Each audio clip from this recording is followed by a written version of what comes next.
Well, President Trump had actually decreased the troops from 15,000 to 2,500 and not one casualty.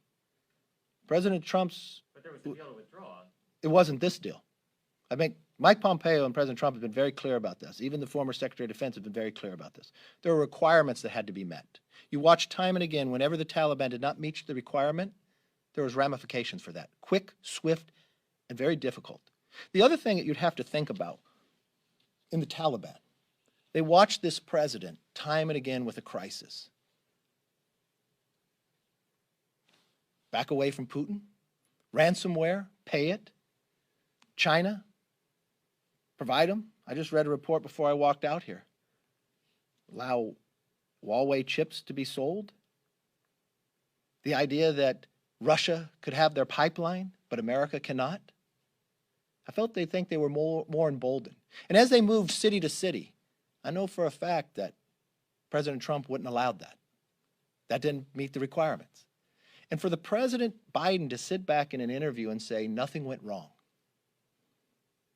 that's a telltale line. And that you plan for every scenario, well, whoever started planning this should have stopped when this scenario started. Lives are going to be lost. The president has now ruined our reputation on the world stage, not for a week, but for decades to come. Our own allies are criticizing us.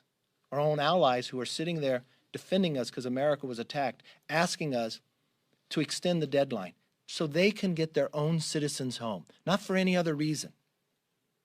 And the allies that we have fought for years together, he said no and yes to the Taliban.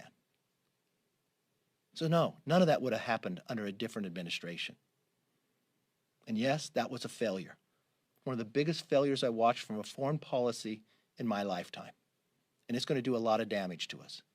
Not just in a short run, but a long run. What does China believe now about Taiwan? What does Russia think about the Baltics or the Eastern Europe? And not only when you talk, Jake, about the base, think of the location of where it is. The president talks about looking over, having eyes ahead of time. That base proximity to Russia, to China, to Pakistan.